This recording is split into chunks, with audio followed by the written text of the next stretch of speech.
जय जिनेन्द्र बंधुओं, आज सुनते हैं अनंत चतुर्दशी व्रत कथा। नमो अनंत अनंत गुण नायक श्री तीर्थेश, कहूँ अनंत व्रत की कथा, दीजे बुद्धि जिनेश। एक बार विपुलाचल पर्वत पर भगवान महावीर का समोषण आया था। राजा श्रेणिक भगवान की वंदना के लिए वहां पहुंचे। भगवान की प्रदक्षिणा देकर राजा श्रेणिक जैसे ही बैठे, तभी एक रूपवान विद्याधर समोषण में आया और उसने भगवान को नमस्कार कर जय जयकार किया। उसे सुनकर राजा श्रेणिक को बड़ा आश्चर्य हुआ। अपने आश्चर्य को प्रकट करते हुए श्रेणिक ने गौतम गंधर्व से प्रश्न किया, स्वामिन, यह क्या कर रहा है और यह कौन है, मुझे यह बतलाइए।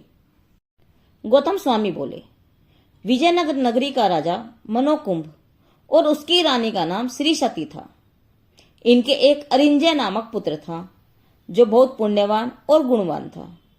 इसने पूर्व जन्म में बड़ा तप किया था, जिसके पुण्य प्रभाव से यह इस जन्म में सुखों का भोग कर रहा था। इसके पूर्व जन्म की कथा इस प्रकार है। कौशल देश में सोमसमा नामक एक गुणवान ब्राह्मण रहता था। इसकी सौमल्या नाम की स्त्री थी। इस ब्राह्मण ने पूर्व जन्म में पाप संचय किए थे, इसलिए इसे नगर नगर मारा मारा फिरना पड़ता था, किंतु कहीं भी इसे सुख प्राप्त नहीं होता था। एक बार एक स्थान पर अनंतनाथ भगवान का समोषण आया हुआ था। यह ब्राह्मण समोषण में भगवान के दर्शनार्थ पहुंचा और दर्शन करके पूछने लगा, हे भगवान, मैंने बड़े भारी पाप किए हैं, जिससे मुझे यह दुख देख उठाने पड़ रहे हैं। भगवान ऐसा उपाय बताइए जिससे इन दुखों से मुझे छुटकारा मिले। द्विज की बात सुनकर गंधर्व ने उत्तर दिया, विप्र, तुम अनंत 14 व्रत करो। विप्र बोला, यह व्रत कैसे किया जाता है और इसका क्या विधान है?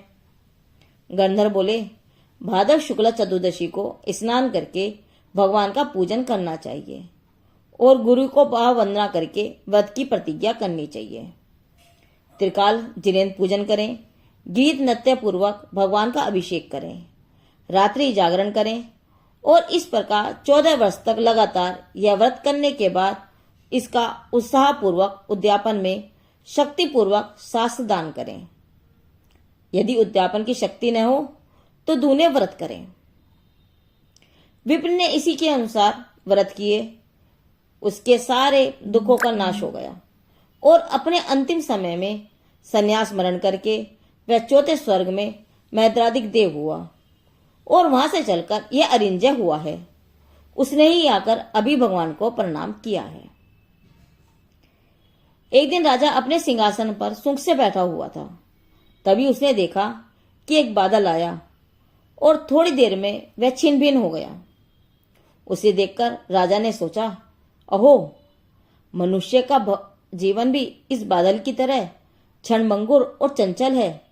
मेरे जीवन का भी क्या भरोसा, कब यह समाप्त हो जाए। इसीलिए शेष जीवन में तो आत्म कल्याण कर लेना चाहिए। यह सोचकर राजा ने राजपाट पुत्र को सौंपकर स्वयं मुनि दीक्षा ले ली और घोर तप कर कर्मों को नष्ट कर दिया और शीश शिला पर जाकर विराजमान हुआ। इधर रानी ने भी व्रत धारण किया और जिसके प्रभाव से वह अच्युत स्वर्ग में देव बनी और वहां से चलकर राजा बनी। यथा समय उसने भी मुनि दीक्षा ले ली और मुक्ति प्राप्त की। सोम शर्मा सोमा सहित अनंत 14 व्रत पाल, लहो स्वर्ग अरु मोक्ष पद, ते बंधु त्रय काल। इस प्रकार जो कोई इस व्रत को धारण करता है वह स्वर्ग और मुक्ति प्राप्त करता है। जिनदेव की वाणी आगम वाणी।